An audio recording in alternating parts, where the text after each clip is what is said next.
I am Kailash Seth, a teacher of DAV-CCL Giridih, teaching accountancy. Today I am going to teach the first chapter of class 12. आज मैं आप लोगों को first chapter class 12 commerce का accountancy पढ़ाने जा रहा हूँ। Chapter accounting for partnership firm, that is also called the fundamental. Chapter का नाम क्या है? Accounting for partnership firm. इसको हम लोग फंडामेंटल भी कहते हैं। कैसे इसको हम लोग पढ़ेंगे? सबसे पहले देख लेते हैं।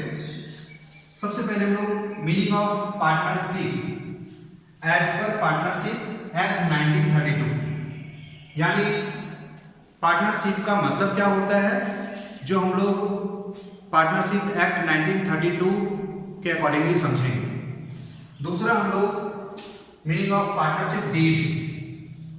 पार्टनरशिप डीड का मतलब क्या होता है, उसका मीनिंग क्या होता है, ये जानेंगे। और तीसरा हम लोग जानेंगे what are the features. Partnership का कौन कौन सा फीचर्स है, कौन कौन सी विशेषताएं हैं। इसके बाद हम लोग rights of A partner. Partner यानी साझेदार, साझेदार का क्या अधिकार है, क्या राइट है, ये सारा हम लोग जानेंगे विस्तार पूर्वक। और ये सारा जानने के बाद थ्योरी पोर्शन को फिर हम लोग सीखेंगे अकाउंटिंग ट्रीटमेंट, यानी इस चैप्टर में हम लोग अकाउंटिंग कैसे करते हैं, कौन कौन से अकाउंट्स बनाते हैं और क्या क्या जर्नल एंट्रीज पास होगा, कौन कौन से अकाउंट्स बनाने पड़ेंगे, and different methods of maintaining the partners capital account.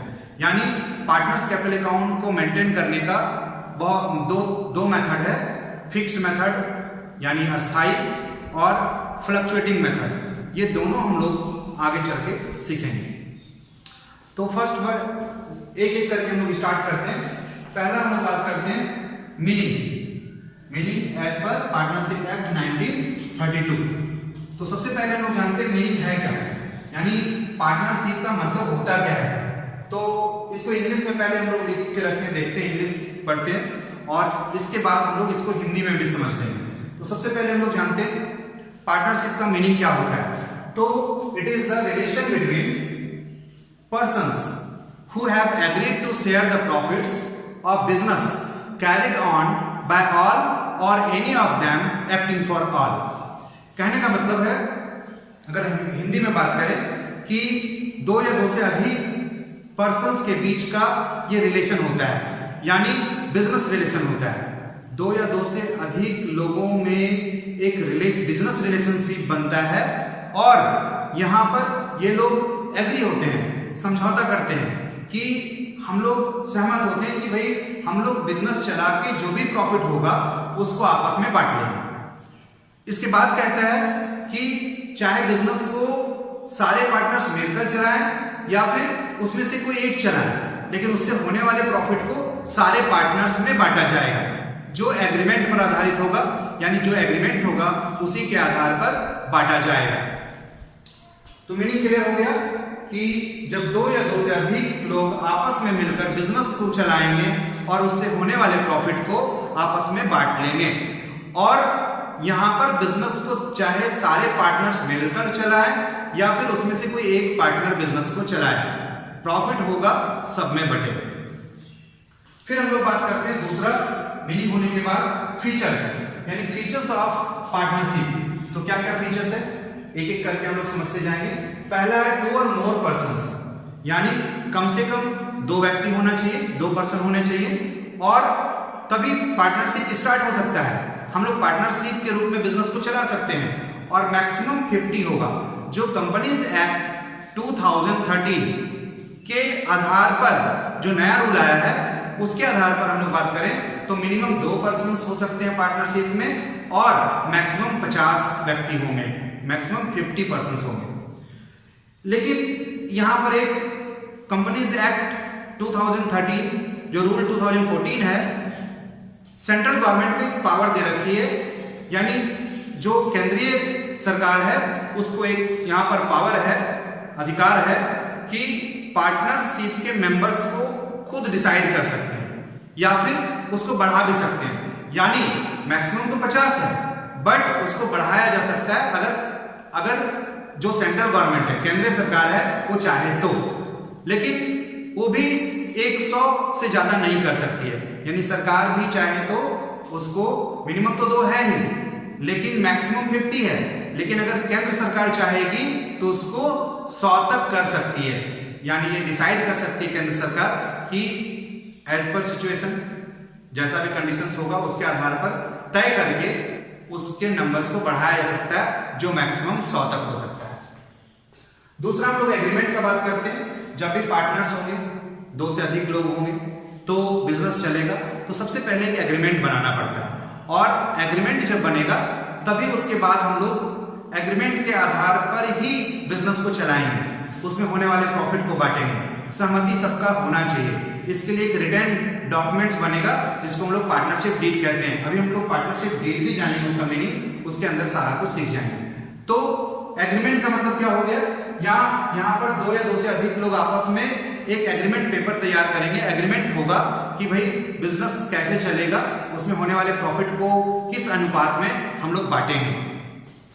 तीसरा हम लोग शेयरिंग प्रॉफिट का बात करते हैं। यानी जैसे बिजनेस 2 या 2 से अधिक लोग आपस में कर रहे हैं, बिजनेस का हमारा पर्पस ही होता है, उद्देश्य ही होता है प्रॉफिट कमाना। तो उसमें होने वाले प्रॉफिट को पार्टनर्स बांटेंगे, सारे पार्टनर्स बांटेंगे, एक सर्टेन रेशियो में बांटेंगे। हाँ, अगर कभी एग्रीमेंट नहीं बना है तो ऐसे कंडीशंस में कुछ प्रावधान है जो पार्टनरशिप एक्ट 1932 के अकॉर्डिंगली होता है, और उस आधार पर ही प्रॉफिट को इक्वली बांटा जाता है, जिसको हम लोग आगे चलकर पढ़ेंगे कि अगर प्रोविजंस नहीं है, प्रावधान नहीं है, अगर एग्रीमेंट नहीं हुआ है पार्टनर्स के बीच, तो ऐसे कंडीशंस में जो पार्टनरशिप एक्ट है उसके प्रावधान को हम लोग फॉलो करेंगे। उसके प्रावधान के अनुसार ही हमको प्रॉफिट को बांटना पड़ेगा, और या फिर जो भी चीज है उसके अंदर उसको हम लोग करेंगे। तो सीधा सीधा बात है, बिजनेस में प्रॉफिट जो भी होगा सारे पार्टनर्स बांटेंगे। हाँ, एक बात और है, यहाँ पर जब कोई पार्टनर 18 ईयर से कम है, माइनर पार्टनर उसको कहते हैं, अगर माइनर पार्टनर है तो लॉस के केस में उसको लॉस नहीं बियर करना पड़ेगा, लॉस वो नहीं सहेगा। हाँ, प्रॉफिट जरूर बांटेगा। तो प्रॉफिट सारे पार्टनर्स में बटेगा, लेकिन लॉस कोई जरूरी नहीं कि सारे पार्टनर्स में बटेगा, क्योंकि जब माइनर पार्टनर होगा तो उस कंडीशंस में उसको लॉस नहीं दिया जा सकता है, यानी वो लॉस नहीं सहन करेगा। इसके बाद हम लोग बिजनेस का बात करते हैं। यानी चौथा विशेषता है, फीचर्स है कि अगर पार्टनरशिप है तो पार्टनरशिप किस चीज का होगा, एक बिजनेस है तभी पार्टनरशिप होगा। यानी पार्टनरशिप बिजनेस का ही हो सकता है, जो एक्ट 1932 है उसके अकॉर्डिंगली, उसके अनुसार। तो हम लोग कह सकते हैं कि एक बिजनेस होगा तभी पार्टनरशिप हो सकता है, बिना बिजनेस का नहीं। अगर हम किसी दूसरे कार्य में, जैसे कोई रिलीजियस हो, कोई सामाजिक हो, वैसे कार्यों के लिए हम लोग पार्टनरशिप फर्म का निर्माण नहीं कर सकते, यानी पार्टनरशिप फर्म नहीं हो सकता है। पार्टनरशिप फर्म कब होगा, जब हम किसी गुड्स को बनाएंगे, खरीदेंगे और बेचेंगे, और वहां पर प्रॉफिट के उद्देश्य से हम लोग ये काम करेंगे, यानी बिजनेस होगा। तो बिजनेस होगा तभी पार्टनरशिप हो सकता है। अगला हम लोग बात करते हैं partner as a principal and agent. हम लोग यहाँ पर पार्टनर्स को एज ए प्रिंसिपल भी कहते हैं और एजेंट भी कहते हैं। एजेंट क्यों कहते हैं, क्योंकि मीनिंग से क्लियर हो गया, जितने भी पार्टनर्स होंगे या तो सब मिलकर बिजनेस चलाएंगे, या कुछ ही पार्टनर चलाएंगे, या एक ही पार्टनर चलाएंगे, बाकी पार्टनर कोई काम नहीं करेगा। तो व्हाटएवर जो भी होगा, जो उसमें प्रॉफिट होगा सारे पार्टनर्स में बटेगा, चाहे एक आदमी बिजनेस को चला रहा हो या सारे मिलकर चला रहे हो। तो यहाँ पर हम एज ए प्रिंसिपल किसको कहेंगे और एजेंट किसको कहेंगे, जो भी पार्टनर पार्टनरशिप में होता है वो एक एजेंट होता है, क्योंकि जो भी काम करेगा, जो भी प्रॉफिट कमाएगा, किसी भी तरह का किसी से अनुबंध करेगा, कॉन्टेक्ट करेगा किसी बाहरी आदमी से, थर्ड पार्टी से, तो सारे पार्टनर्स को मानना पड़ेगा। तो पार्टनर क्या है, एज एजेंट है, और जो भी वो काम करता है, जो भी कमाई करता है, या जो भी किसी से कॉन्ट्रैक्ट करता है, वो सारे अदर्स पार्टनर को मानना पड़ता है। इसलिए यहाँ पर पार्टनर क्या है, एज एजेंट वर्क करता है, काम करता है। लेकिन जो पार्टनर कुछ नहीं कर रहा है बट दूसरे पार्टनर्स कर रहे हैं काम, तो जो पार्टनर कुछ नहीं कर रहा है उस पार्टनर को भी जो अदर पार्टनर, दूसरे पार्टनर्स कुछ भी करते हैं, उससे फर्म को कुछ लॉस होता है या प्रॉफिट होता है, या किसी थर्ड पार्टी तीसरे आदमी से कोई अनुबंध करता है तो जो पार्टनर कुछ नहीं कर रहा है उसको भी ये मानना पड़ेगा। यानी वैसे पार्टनर को हम लोग पार्टनर्स एज ए प्रिंसिपल कहते हैं। यानी प्रिंसिपल कौन हो गया? पार्टनर्स एजेंट भी होता है, प्रिंसिपल भी होता है। एजेंट कौन होता है? जो काम कर रहा है फर्म के लिए, सामान बेच रहा है, कोई कॉन्टेक्ट कर रहा है, अनुबंध कर रहा है, कोई भी एक्ट कर रहा है, कोई भी क्रिया में वो शामिल है, तो उसको हम लोग एजेंट कहते हैं। बट जो बैठा हुआ है अब वो क्या है? वो प्रिंसिपल है, उसको मानना पड़ेगा। जो अदर एजेंट कोई भी काम करता है या डिसीजंस लेता है तो उस पार्टनर को मानना पड़ेगा जो कुछ नहीं कर रहा है, तो वो प्रिंसिपल हो गया। बट जो पार्टनर काम कर रहा है वो एज ए एजेंट हो गया। अब हम लोग कहेंगे बिजनेस कैरिड बाय ऑल और any of them acting for all. हाँ, अभी जैसे मीनिंग से क्लियर हो गया कि ये फीचर्स विशेषता क्या कहता है कि चाहे सारे पार्टनर्स मिलकर बिजनेस को चलाएगा या उसमें से कोई एक चलाएगा। बिजनेस को सब मिलकर भी चला सकता है, चाहे उसमें से कोई एक चला सकता है, लेकिन उसमें होने वाले प्रॉफिट आपस में सारे लोग बांटते हैं। इसलिए हम लोग कहते हैं बिजनेस कैरिड बाय ऑल और any of them acting for all. Business सब मिलकर भी चलाते हैं या कुछ पार्टनर्स बैठे रहते हैं, कुछ ही पार्टनर्स चलाते हैं, या सारे पार्टनर्स बैठे रहे, कोई उसमें से एक ही को बिजनेस चलाए। अगला नो सेपरेट एग्जिस्टेंस। हम लोग 11वीं क्लास में पढ़ चुके हैं कि बिजनेस और मालिक अलग समझा जाता है, सेपरेट लीगल एंटिटी होता है जब हम लोग अकाउंटिंग करते हैं। यानी बिजनेस और मालिक अलग जब हम सेपरेट लीगल एंटिटी का बात करते हैं, एग्जिस्टेंस का बात करते हैं। लेकिन यहां पर जब हम बात करते हैं पार्टनरशिप और इसका मालिक पार्टनर्स, ये दोनों के बीच अलग नहीं है, सेपरेट लीगल या एग्जिस्टेंसी नहीं है, लीगल एंटिटी नहीं है। क्यों? क्योंकि पार्टनरशिप में जो लायबिलिटीज होता है वो अनलिमिटेड होता है। कहने का मतलब क्या है? अगर हम 4 पार्टनर्स मिलकर बिजनेस को चलाते हैं और जो भी पैसा उसमें लगाते हैं, मान लो कि चारों मिलकर 10 लाख रुपया लगाया, कल रह के अगर बिजनेस लॉस में चला गया, डूब गया और मार्केट में कर्ज बढ़ गया, तो ऐसे कंडीशन में उसको पेमेंट करने के लिए फर्म का पैसा तो देना ही पड़ेगा, जो हमारे पास प्रॉपर्टी है बेचना पड़ेगा। लेकिन उसके अलावा अगर घटता है उसको कर्ज को उतारने में, तो ऐसे कंडीशंस में पार्टनर का जो भी अपना पर्सनल प्रॉपर्टी है उससे भी पैसा लाकर उस कर्ज को देना पड़ेगा। तो यहां पर क्या हुआ? आप पार्टनरशिप को और पार्टनर को अलग नहीं रख सकते हो, क्योंकि अगर पार्टनरशिप में लगा हुआ पैसा कम पड़ जाता है लायबिलिटीज को, कर्ज को उतारने में, तो ऐसे कंडीशंस में जो लेंडर है, उधार देने वाला है, वो केस कर सकता है। वो आपके पार्टनर के पर्सनल प्रॉपर्टी जो घर है, घर में जो अलग से पार्टनरशिप फर्म से जो अलग आपके पास प्रॉपर्टी है, पैसा है, उसमें से भी रिकवरी कर सकता है। तो इसलिए हम लोग कहते हैं कि पार्टनरशिप का अलग अस्तित्व नहीं है, यानी नो सेपरेट एग्जिस्टेंस। अब हम लोग राइट का बात कर लेते हैं। तो राइट क्या है? पार्टनर्स के राइट क्या है? ईच पार्टनर का राइट हम लोग समझते हैं एक एक करके। पहला बात करते हैं टू शेयर प्रॉफिट्स और लॉसेस। यस, पार्टनरशिप में होने वाले प्रॉफिट को हर एक पार्टनर को लेने का अधिकार है। कोई भी पार्टनर हो, चाहे वो मैनेजमेंट में पार्टिसिपेट कर रहा हो, बिजनेस में एक्टिव हो, इन्वॉल्व हो, उसमें संलग्न हो, लेकिन उसको प्रॉफिट लेने का अधिकार है। एग्रीमेंट होगा तो एग्रीमेंट के आधार पर लेगा, एग्रीमेंट अगर नहीं होगा, रिटन एग्रीमेंट नहीं होगा, तो इक्वल रेशियो में यानी समान रूप से, समान अनुपात में उसको प्रॉफिट लेने का अधिकार है। दूसरा हम लोग बात करते हैं राइट क्या है? To take part in the conduct of the business. Partnership में कोई ना कोई तो बिजनेस होगा, बिजनेस चलेगा, और हर एक पार्टनर को ये राइट है, अधिकार है कि बिजनेस के काम को देख सके।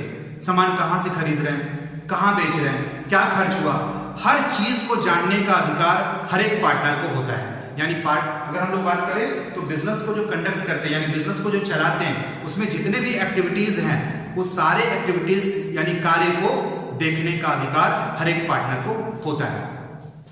अगला हम लोग बात करते हैं, अगला अधिकार क्या है, राइट क्या है? To inspect and have a copy of the books of accounts. जैसा हम लोग जानते हैं, क्लास 11 से अकाउंट्स पढ़ रहे हैं, तो बुक्स ऑफ अकाउंट्स यानी जो भी बिजनेस होता है उसका अकाउंट मेंटेन करना पड़ता है। और अकाउंट्स जब मेंटेन होता है तो फर्म यानी बिजनेस के हिसाब से होता है, बिजनेस के पॉइंट ऑफ व्यू से होता है। तो यहाँ पर हर एक पार्टनर को ये राइट है कि जो भी पार्टनरशिप फर्म में एक बिजनेस चलेगा उस बिजनेस का अकाउंट्स मेंटेन होगा। हर एक पार्टनर को यह अधिकार है कि अकाउंट्स को चेक कर सके, देख सके कौन सा खर्च कितना हुआ है, कहां से हुआ है, कौन सा सामान कहां बेचे हैं, कितना में बेचे हैं, क्या प्रॉफिट कमाए। और इसके साथ साथ जब हमारा बिजनेस चलता है, सालों भर हम लोग अकाउंटिंग करते हैं, तो लास्ट में हम लोग प्रॉफिट जानने के लिए फाइनल अकाउंट बनाते हैं। तो उस फाइनल अकाउंट बनने के बाद उसका जो कॉपी होगा, यानी trading account, profit and loss account and position जानने के लिए बैलेंस शीट जो भी बनाएंगे, उसका सारा का सारा फाइनल अकाउंट का जो कॉपी होगा उसको भी लेने का पार्टनर को अधिकार होता है। यानी हर एक पार्टनर का राइट है, अधिकार है कि अकाउंट्स को चेक कर सके, सारे खर्च और इनकम को देख सके, बिजनेस के सारे एसेट्स और लायबिलिटीज को देख सके, और प्लस उसका एक कॉपी भी लेने का अधिकार उसको होता है। इसके बाद हम लोग बात करते हैं to disallow the admission of a new partner. यानी जब पार्टनरशिप हम चलाते हैं, जितने भी पार्टनर्स होंगे पार्टनरशिप बिजनेस को चलाएंगे, तो ऐसे कंडीशंस में पार्टनर नए पार्टनर्स को भी शामिल कर सकते हैं, एडमिशन दे सकते हैं उसको। लेकिन यहाँ हर एक पार्टनर को यह भी राइट होता है, अधिकार होता है कि किसी नए पार्टनर को आने से रोक सके। यानी अगर कोई नया पार्टनर को बाकी पार्टनर्स एडमिशन देना चाह रहे हैं, उसको शामिल करना चाह रहे हैं, बट उसमें से कोई एक पार्टनर कहता है कि नहीं भाई हम उस नए आदमी को पार्टनर नहीं बनाएंगे, तो ये उसका अधिकार है, राइट है कि उस नए पार्टनर को आने से रोक सके। यानी फिर से हम एक बात करते हैं कि किसी भी पार्टनरशिप में नए पार्टनर्स को शामिल किया जा सकता है, लेकिन हर एक पार्टनर को यह भी राइट है कि उस नए आदमी को पार्टनरशिप में आने से रोक भी सके। और कुल मिलाकर हम कह सकते हैं जब तक सारे पार्टनर्स एग्री नहीं होंगे, सहमत नहीं होंगे कि एक नए पार्टनर को लाया जाए, तब तक ऐसा पॉसिबल नहीं है, हम नए पार्टनर को नहीं ला सकते। अगला हम लोग बात करेंगे to retire from the firm. हर एक पार्टनर को यह भी अधिकार है कि जब चाहे पार्टनरशिप से वो अलग हो सकता है, पार्टनरशिप को छोड़ सकता है। हाँ, उसको एक शॉर्ट नोटिस देना पड़ेगा, पहले उसको एक नोटिस देना पड़ेगा कुछ दिन पहले, 6 महीना पहले कम से कम, और देन वो अपने पार्टनरशिप फर्म से, बिजनेस से अलग हो सकता है। यानी हर पार्टनर को राइट है कि बिजनेस से वो एक नोटिस के बाद कभी भी अलग हो सकता है। इंटरेस्ट ऑन लोन, जैसा हम लोग जानते हैं जब बिजनेस करते हैं एज ए पार्टनरशिप, तो सारे पार्टनर्स एज ए कैपिटल पैसा लगाता है, पूंजी के रूप में पैसा लगाता है सारे पार्टनर्स। लेकिन अगर कभी फर्म को, बिजनेस को और पैसे का जरूरत पड़ जाए, तो ऐसे कंडीशंस में कोई पार्टनर उसमें से लोन भी दे सकता है, एडवांस भी दे सकता है फर्म को। तो ऐसे कंडीशंस में अगर लोन दिया है तो उस पर इंटरेस्ट भी लेने का उसको राइट होता है, सबसे पहले प्रॉफिट में से। और अगर वहां पर रेट ऑफ इंटरेस्ट पहले से हम लोग एग्रीमेंट नहीं बनाए उसके बारे में रेट ऑफ इंटरेस्ट का, तो वहां पर 6% पर एनम के रेट से उसको इंटरेस्ट ऑन लोन, जो लोन पार्टनर ने अपने फर्म को दिया है, उस पर लेने का अधिकार है। फिर हम लोग लास्ट राइट का बात करते हैं to get expense incurred for firm. अगर कोई पार्टनर फर्म के लिए कोई भी खर्च किया हो, फर्म के पॉइंट ऑफ व्यू से किया हो, फर्म को चलाने के लिए, फर्म के किसी भी काम के लिए अगर किसी भी तरह का खर्च किया है, तो भी उसको ये राइट है कि फर्म उसको पैसा दे दे, यानी वापस दे दे। यानी वो उस खर्च को जो पार्टनर फर्म के पॉइंट ऑफ व्यू से, फर्म को चलाने के लिए, फर्म के किसी काम के लिए किया है, उस पैसे को वापस लेने का अधिकार भी पार्टनर को होता है।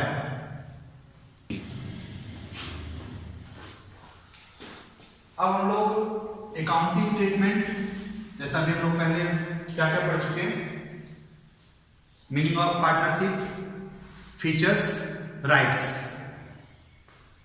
इसके बाद हम लोग अकाउंटिंग ट्रीटमेंट से स्टार्ट करेंगे, लेकिन इसके पहले थोड़ा सा मीनिंग ऑफ पार्टनरशिप डीड, यानी इसके पहले हमने लिखा था कंटेंट में सेकंड नंबर में मीनिंग ऑफ पार्टनरशिप डीड।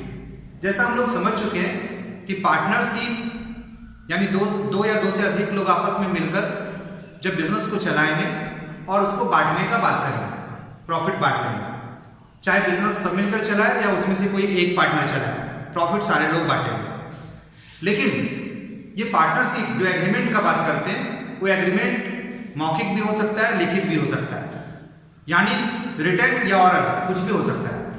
अगर ऑरल होगा यानी मौखिक अगर पार्टनरशिप होगा तो ऐसी कंडीशन में बाद में विवाद हो सकता है, प्रॉफिट का बंटवारा में लड़ाई हो सकता है, किसी भी तरह का आपस में मतभेद हो सकता है। तो ऐसे मतभेद को दूर करने के लिए हमारे पास ऑप्शन है, हमारे पास उपाय है।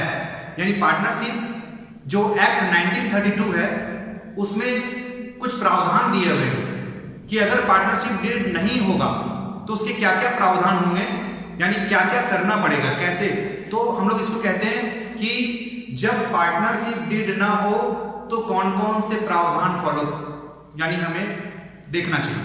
तो सबसे पहला नंबर, अगर पार्टनरशिप डीड नहीं होगा तो पहला प्रावधान है कि पार्टनर्स आपस में प्रॉफिट को इक्वली बांटेंगे, बराबर बांटेंगे। दूसरा है कि पार्टनर ने कैपिटल लगाया है फर्म में, बिजनेस में, कोई ज्यादा या कोई कम, लेकिन उसको इंटरेस्ट लेने का कोई अधिकार नहीं होगा।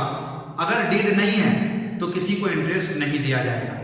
हाँ, अगर किसी पार्टनर ने अपने पर्सनल यूज के लिए, घर के लिए पैसा निकाल कर ले गया है, ड्राइंग कर लिया है, तो ऐसे कंडीशंस में भी उस पर कोई इंटरेस्ट चार्ज नहीं किया जाएगा। अगर कोई पार्टनर ज्यादा काम करता है, कोई कम करता है, फिर भी उसको कोई सैलरी नहीं दिया जाएगा। अगर कोई पार्टनर सामान ज्यादा बिकवा देता है, बेचने में हेल्प करता है, तो ऐसे कंडीशंस में भी उसको कोई कमीशन नहीं दिया जाएगा। और पांचवा है, अगर कोई पार्टनर लोन दे रखा है फर्म को, एडवांस दे रखा है कैपिटल के अलावे, तो उसको 6% से इंटरेस्ट लेने का अधिकार है उस लोन पर। तो ये हम लोग 5 प्रावधान पढ़ते हैं जब डीड ना हो। कौन कौन सा? और ये तभी फॉलो होता है जब किसी तरह का कोई डीड नहीं हो या कोई पर्टिकुलर एक चीज के लिए डीड नहीं हो, हमने आपस में पहले से तय नहीं किया है। तो ये 5 ऑप्शन हमारे पास है जो इस प्रावधान को फॉलो करना पड़ता है। पहला प्रावधान हमने क्या बताया, प्रॉफिट इक्वल बटेगा। दूसरा, इंटरेस्ट ऑन कैपिटल नहीं दिया जाएगा। तीसरा, इंटरेस्ट ऑन ड्राइंग्स भी नहीं लिया जाएगा। चौथा, किसी भी पार्टनर को कोई सैलरी नहीं दिया जाएगा। पांचवा, किसी भी पार्टनर को कोई कमीशन नहीं दिया जाएगा। छठा, अगर कोई पार्टनर लोन दिया है तो उस लोन पर 6% से पर एनम के हिसाब से उसको इंटरेस्ट लेने का राइट होगा, यानी 6% से इंटरेस्ट ऑन लोन दिया जाएगा। ये हम लोग वैसे 5 ही है। सैलरी और कमीशन यानी रेम्यूनरेशन, किसी भी तरह का उसको अलग से सैलरी या कमीशन नहीं दिया जाएगा। तो एक हो गया प्रॉफिट इक्वल बटेगा। दूसरा, इंटरेस्ट ऑन कैपिटल नहीं दिया जाएगा। तीसरा, इंटरेस्ट ऑन ड्राइंग्स नहीं लिया जाएगा, चार्ज नहीं किया जाएगा। चौथा, सैलरी और कमीशन नहीं दिया जाएगा। पांचवा, इंटरेस्ट ऑन लोन दिया जाएगा 6% के रेट से। लेकिन हम लोग जो बात करते हैं पार्टनरशिप डीड होता क्या है, तो पार्टनरशिप डीड जब पार्टनरशिप लिखित में होगा, रिटन में होगा, तो ऐसे में सारे पार्टनर्स आपस में सहमत होंगे और एक आपस में समझौता बनेगा, एक उस पेपर पर डीड बनेगा, यानी जो कोर्ट में स्टैम्प पेपर होगा उस पर सारे बात को लिखा जाएगा। पार्टनरशिप का फर्म का नाम क्या होगा, एड्रेस क्या होगा, कौन कौन पार्टनर होंगे, उसका नाम, उसका एड्रेस, कौन इंटरेस्ट ऑन कैपिटल कितना दिया जाएगा, इंटरेस्ट ऑन ड्राइंग्स कितना लिया जाएगा, चार्ज किया जाएगा, किस पार्टनर को कितना सैलरी या कमीशन दिया जाएगा, किस कंडीशन या शर्त पर दिया जाएगा, ये सारे बात। और भी चीज है इसमें 20 कंटेंट है, आगे हम लोग बाद में डिस्कस कर लेंगे। अभी हम लोग फिलहाल बात करते हैं कि पार्टनरशिप डीड का मतलब क्या हो गया। पार्टनर्स के बीच जितना भी समझौता होगा तो ये लिखित होगा, और इस लिखित पेपर को ही, जो जिस पेपर पर ये लिखा जाएगा उसको हम लोग पार्टनरशिप डीड कहते हैं। आगे हम लोग बढ़ते हैं कि अकाउंटिंग ट्रीटमेंट। तो अकाउंटिंग ट्रीटमेंट का बात करते हैं तो पार्टनरशिप फर्म में कौन कौन से अकाउंट बनाए जाते हैं, कौन कौन सा अकाउंट मस्ट होता है बनाना, और यहाँ पर हम लोग एक एक करके जानेंगे। तो सबसे पहले हम लोग जानते हैं कि पार्टनरशिप फर्म में सबसे पहला account profit and loss appropriation account बनेगा। दूसरा, पार्टनर्स कैपिटल अकाउंट बनेगा।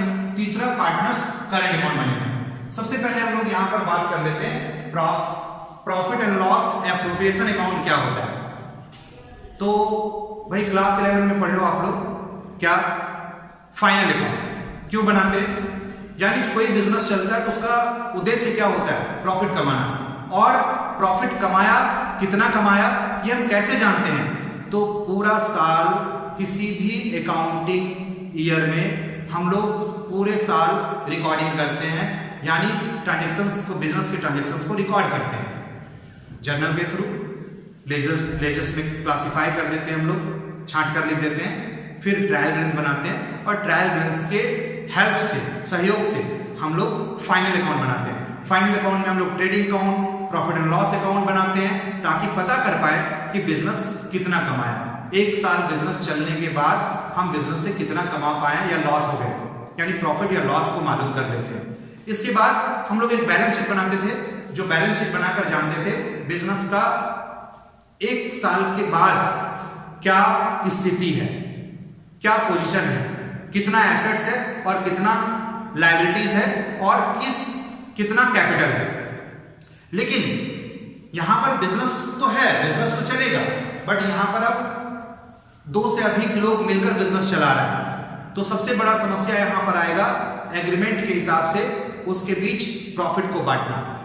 अब अलग अलग पार्टनर है, कोई पार्टनर ज्यादा कैपिटल लगाया, कोई कम लगाया, तो ऐसे कंडीशंस में ये भी एग्रीमेंट में होगा कि कितना % से हम प्रॉफिट में से पहले इंटरेस्ट दे देंगे।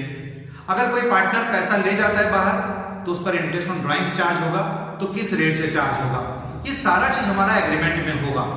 उस एग्रीमेंट के आधार पर हम बिजनेस से हुए प्रॉफिट को पार्टनर्स के बीच बांटने के लिए profit and loss appropriation account बनाते हैं। पहला अकाउंट हम लोग क्या बनाते हैं, profit and loss appropriation account. क्यों बनाते हैं, बिजनेस के यानी पार्टनरशिप फर्म के बिजनेस का प्रॉफिट को पार्टनर्स के बीच बांटने के लिए। तो ये एक नया अकाउंट हो गया जो सोल ट्रेड, एक आदमी के बिजनेस में नहीं बनाना पड़ता है। लेकिन जैसे ही पार्टनरशिप में आएंगे तो प्रॉफिट का बंटवारा होगा, यानी प्रॉफिट को जैसा डील है, जैसा समझौता है, उसके हिसाब से बांटना पड़ेगा और उसी के हिसाब से बांटने के लिए एक नया अकाउंट हम लोग बनाएंगे। जस्ट ये प्रॉफिट एंड लॉस के का बाद का अकाउंट है, यानी प्रॉफिट एंड लॉस अकाउंट का बढ़ा हुआ ही भाग है और इसमें हम लोग प्रॉफिट जो भी कमाएंगे बिजनेस से उसको इसमें डाल देंगे और देन जो एग्रीमेंट हुआ है, चाहे इंटरेस्ट ऑन कैपिटल का एग्रीमेंट हुआ होगा, चाहे इंटरेस्ट ऑन ड्राइंग्स का एग्रीमेंट हुआ होगा, या किसी पार्टनर को सैलरी कमीशन देने का बात हुआ होगा, कुछ पैसा रिजर्व करके इन फ्यूचर के लिए, भविष्य के लिए हम बचा कर रखना चाहते हैं, तो वैसे में रिजर्व करने के लिए ये सारा चीज करके फिर जो प्रॉफिट बचेगा लास्ट में, उसी प्रॉफिट को पार्टनर को एक निश्चित अनुपात या रेशियो में बांट देंगे।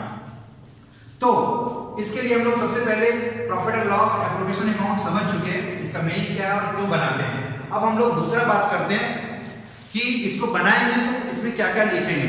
इसके पहले थोड़ा सा एक चीज और जानना पड़ेगा कि यहाँ पर हम लोग 2 बात करते हैं, charge against profit and appropriation of profit. Charge against profit यानी कोई भी वैसा खर्च जो प्रॉफिट से सीधा घटा देते हैं। एप्रोप्रिएशन ऑफ प्रॉफिट यानी जो प्रॉफिट बच गया वो पार्टनर्स के बीच बांट देना एग्रीमेंट के अनुसार। तो हम बात करते हैं चार्ज अगेंस्ट प्रॉफिट। कौन कौन से आइटम होंगे चार्ज अगेंस्ट प्रॉफिट में, जो हम लोग फाइनल अकाउंट बनाते हैं, क्लास 11 में बना चुके हैं। प्रॉफिट एंड लॉस अकाउंट में जितना भी आइटम लिखते हैं डेबिट साइड में, वो सारा चार्ज अगेंस्ट प्रॉफिट है, चाहे वो रेंट हो, चाहे सैलरी टू एम्प्लॉय हो, चाहे किसी को कमीशन हो मैनेजर को, चाहे वो डेप्रिसिएशन हो, इलेक्ट्रिसिटी बिल हो, टेलीफोन बिल हो, जितने भी खर्च हैं वो चार्ज अगेंस्ट प्रॉफिट है। बट एप्रोप्रिएशन ऑफ प्रॉफिट में कौन कौन सा आइटम आएगा, जो पार्टनर्स के बीच समझौता के हिसाब से उसको देने का बात होगा या उसे लेने का बात होगा। तो एप्रोप्रिएशन ऑफ प्रॉफिट में इंटरेस्ट ऑन कैपिटल आएगा, इंटरेस्ट ऑन ड्राइंग्स आएगा, सैलरी टू पार्टनर आएगा, कमीशन टू पार्टनर आएगा, और अगर कोई रिजर्व रखते हैं यानी ये क्या है, ये प्रॉफिट का पार्टनर्स के बीच बंटवारा है, प्रॉफिट को हम लोग बांट रहे हैं, इसमें से कोई खर्च नहीं कर रहे हैं। तो charge against the profit, profit को सीधा घटा देगा कोई खर्च, हमने एग्जांपल लिया। और एप्रोप्रिएशन ऑफ प्रॉफिट, जो प्रॉफिट को पार्टनर्स के बीच बांट देगा। तो जब हम प्रॉफिट एंड लॉस एप्रोप्रिएशन का अकाउंट बनाएंगे तो वहां पर एप्रोप्रिएशन ऑफ प्रॉफिट लिखेंगे, यानी जो चीज बांटेंगे पार्टनर्स के बीच उसी आइटम को लिखेंगे। तो इसका हम फॉर्मेट देख लेते हैं कैसे profit and loss appropriation account बनाएंगे, और इसके बाद हम इसका जर्नल भी सीखेंगे। तो सबसे पहले देखते हैं प्रॉफिट एंड लॉस अकाउंट एक नॉमिनल अकाउंट है, left side debit right side credit है, और इसमें सबसे पहले अभी जैसा बताया फाइनल अकाउंट बना होगा, तो फाइनल अकाउंट बना और वहां से प्रॉफिट निकला, तो उस प्रॉफिट को सबसे पहले हम लोग यहां पर लिखते हैं। अगर बिजनेस में लॉस हो गया हो तो उसको डेबिट साइड यहां लिखते हैं। इस दोनों में से कोई एक ही होगा, या तो प्रॉफिट होगा या लॉस होगा, हम उसको पहले लिख देंगे। तो अगर प्रॉफिट है तो प्रॉफिट यहां लिख देंगे, अगर लॉस है तो यहां लिख देंगे। इसलिए हमने लिखा है ये प्रॉफिट कहां से आया, प्रॉफिट एंड लॉस अकाउंट से आया, फाइनल अकाउंट का प्रॉफिट एंड लॉस अकाउंट से आया। नेट प्रॉफिट होगा तो इधर, नेट लॉस होगा तो इधर।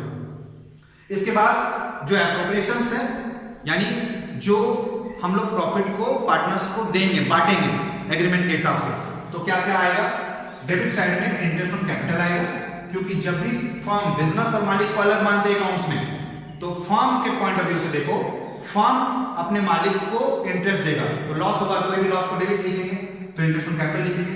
अगर पार्टनर को सैलरी देंगे तो सैलरी भी डेबिट लिखेंगे, अगर कमीशन देंगे तो कमीशन को भी डेबिट करेंगे, और प्रॉफिट में से कुछ पैसा काट के रख लेंगे, तो प्रॉफिट में से तो कटा और प्रॉफिट घटा तो डेबिट होगा, इसलिए रिजर्व को भी डेबिट करेंगे।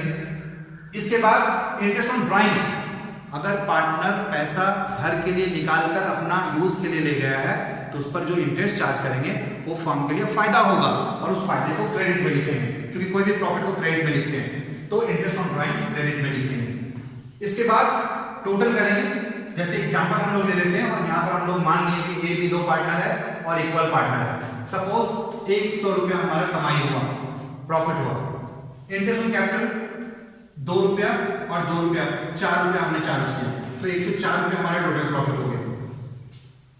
मानकर चल रहे हैं कि दो पार्टनर है। अब यहां पर इंटरेस्ट ऑन कैपिटल, जितना भी कैपिटल दिया होगा उसका रेट भी समझौता हुआ होगा, उस समझौता के आधार पर उसको इंटरेस्ट निकाल कर देंगे, कैलकुलेट करेंगे, ये बाद में हम लोग कैलकुलेशन सीख लेंगे। तो अभी हम लोग फिलहाल ले लेते हैं कि 6 रुपया और 4 रुपया 10 रुपया हम लोग इंटरेस्ट ऑन कैपिटल दिए। सैलरी ए को देने का समझौता हुआ था 4 रुपया, हमने 4 रुपया दे दिया। बी को 2 रुपया कमीशन देने का बात हुआ था, हमने दे दिया। अब 5 रुपया हम बचा के भी रखना चाहते हैं फ्यूचर के लिए, भविष्य के लिए, तो 5 रुपया हम लोग रिजर्व में डाल देते हैं। अब हमारे पास जितना बच जाएगा वही प्रॉफिट को पार्टनर्स के बीच रेशियो में, जो रेशियो तय होगा, और रेशियो नहीं होगा तो इक्वल बांटना। तो अब हम लोग देखते हैं 104 रुपया टोटल हमारा कमाई हुआ, उसमें से 10 4 14 तो 16 और 5 21 रुपया यहाँ से माइनस कर देंगे, तो कितना बच जाएगा, 21 रुपया माइनस करेंगे तो 103 यानी 83 रुपीज बच जाएगा। तो 83 रुपीज हमारा प्रॉफिट हो गया। फिर से एक बार इसको वेरीफाई कर चेक कर लेते हैं। 4 2 6 5 11 और 3 14 का 4 बाकी 1 2 और 8 10, यानी 80 इस 104 रुपया हमने सबसे पहले क्या किया, प्रॉफिट जो फर्म का था पहले से जो बिजनेस को चला के निकाले, 4 रुपया इंटरेस्ट ऑन ड्राइंग्स के रूप में फर्म को फायदा होगा जो पार्टनर से हम लोग चार्ज किए, 104 रुपया हुआ, सेम उसको यहाँ पर लिख दिए।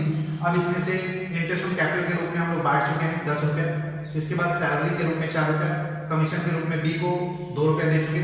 ये सारा एग्रीमेंट के आधार पर हम लोग देते हैं, क्वेश्चन में दिया रहेगा, और रिजर्व हमने 5 रुपया किया है। तो ये सारा आइटम्स को घटाने के बाद इसमें से ये सबका सम को हमने इसका टोटल को घटा दिया, तो बचा कितना, 83 रुपीज।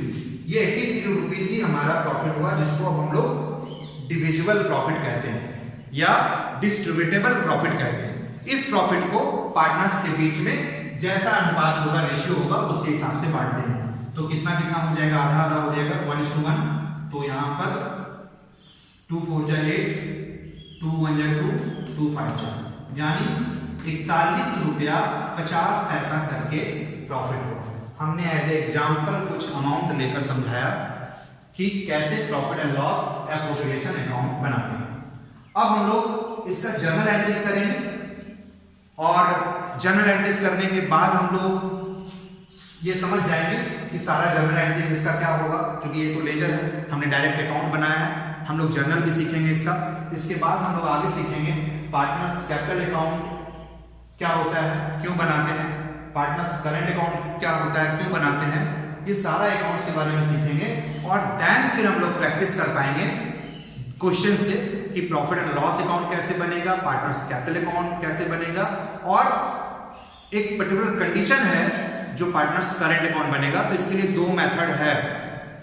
जब पार्टनर्स कैपिटल अकाउंट बनाते हैं तो दो मेथड हम लोग बनाते हैं, एक हमारा है फिक्स्ड मेथड और दूसरा है फ्लक्चुएटिंग मेथड। तो फिक्स्ड मेथड में हम लोग दोनों अकाउंट बनाएंगे, partners capital account and current account. जबकि फ्लक्चुएटिंग कैपिटल मेथड अगर होगा तो सिर्फ एक अकाउंट हम लोग बनाएंगे, पार्टनर्स कैपिटल अकाउंट। P&L तो बनेगा ही सब में, बाकी रह गया दो account, partners capital and partners current. जब फिक्स होगा तो ये दोनों बनेगा, और जब फ्लक्चुएटिंग मेथड हम लोग अपनाएंगे तो सिर्फ ये बनेगा, partners capital account, current account नहीं बनेगा।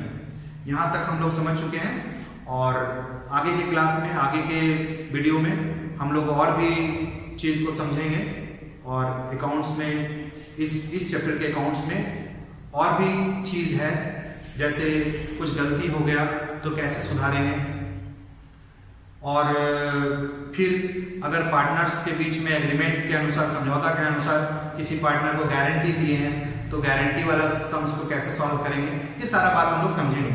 लेकिन फिलहाल अगले क्लास में जस्ट इसके बाद हमको सबसे पहले हमें समझना होगा how to calculate interest on drawings.